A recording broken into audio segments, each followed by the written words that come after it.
എല്ലാവരും ചോദിക്കുന്ന ഒരു കാര്യമാണ് സ്റ്റീൽ ഡോസ് ആൻഡ് വിൻഡോസ് തുരുമ്പ് പിടിക്കും എന്നുള്ളത്. തീർച്ചയായിട്ടും തുരുമ്പ് ഒരു പ്രകൃതി നിയമമാണ്. നമ്മൾ അതിനെ പ്രിവെന്റ് ചെയ്യാൻ എന്തൊക്കെ നടപടികൾ സ്വീകരിക്കുന്നു എന്നതാണ് പ്രധാനം. ഹൈ ഓൾ, ഞാൻ Faisal Babu, executive director of KV steel. പ്രധാനമായിട്ടും 3 കാര്യങ്ങളാണ് തുരുമ്പ് പ്രിവെന്റ് ചെയ്യാൻ നമ്മൾ ചെയ്തിട്ടുണ്ടോ എന്ന് ഉറപ്പുവരുത്തേണ്ടത്.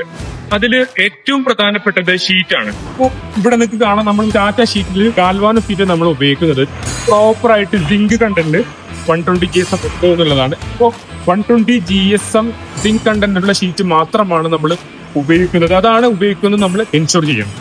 രണ്ടാമതായിട്ട് ഈ സിങ്ക് കോട്ടിംഗ് വെൽഡ് ചെയ്യുമ്പോൾ നഷ്ടപ്പെടാൻ സാധ്യതയുണ്ട്. സോ വെൽഡിങ്ങിന്റെ ക്വാണ്ടിറ്റി പരമാവധി കുറക്കുക എന്നുള്ളതാണ്. നമ്മളിവിടെ ചെയ്യുന്നത് ലോക്കിംഗ് സിസ്റ്റം. നിങ്ങൾക്ക് കാണാം, കോർണർ ജോയിൻ ചെയ്തതിനു ശേഷം നമ്മൾ ഇത് ഇങ്ങനെ ഫോൾഡ് ചെയ്തിരിക്കുകയാണ്. പ്രോപ്പറായിട്ട് ലോക്ക് ചെയ്തുകൊണ്ട് തന്നെ പരമാവധി നമുക്ക് വെൽഡിങ് ഒഴിവാക്കാനും അതുമൂലം വരുന്ന തുരുമ്പിനെ നമുക്ക് പ്രതിരോധിക്കാൻ കഴിയും. മൂന്നാമതായിട്ട് നമ്മൾ അപ്ലൈ ചെയ്യുന്ന പ്രൈമറാണ്. വളരെ ക്വാളിറ്റി ആയിട്ടുള്ള പ്രൈമർ അപ്ലൈ ചെയ്യുക. അതുപോലെ തന്നെ പ്രൈമർ അപ്ലൈ ചെയ്യുന്നതിന് മുമ്പ് പ്രോപ്പറായിട്ട് നമ്മൾ ക്ലീൻ ചെയ്യണം. ക്ലീൻ ചെയ്തിട്ടാണ് പ്രൈമർ അപ്ലൈ ചെയ്യുന്നത് നമ്മൾ ഉറപ്പുവരുത്തണം. അതുപോലെ ഞാൻ നേരത്തെ പറഞ്ഞതുപോലെ നല്ല പ്രൈമർ അപ്ലൈ ചെയ്താൽ ഈ 3 കാര്യങ്ങൾ ശ്രദ്ധിച്ചാൽ നമുക്ക് പരമാവധി നമ്മുടെ പ്രോഡക്റ്റിൽ നിന്ന് തുരുമ്പ് വരുന്നത് നമുക്ക് ഒഴിവാക്കാൻ പറ്റും. Thank you for watching.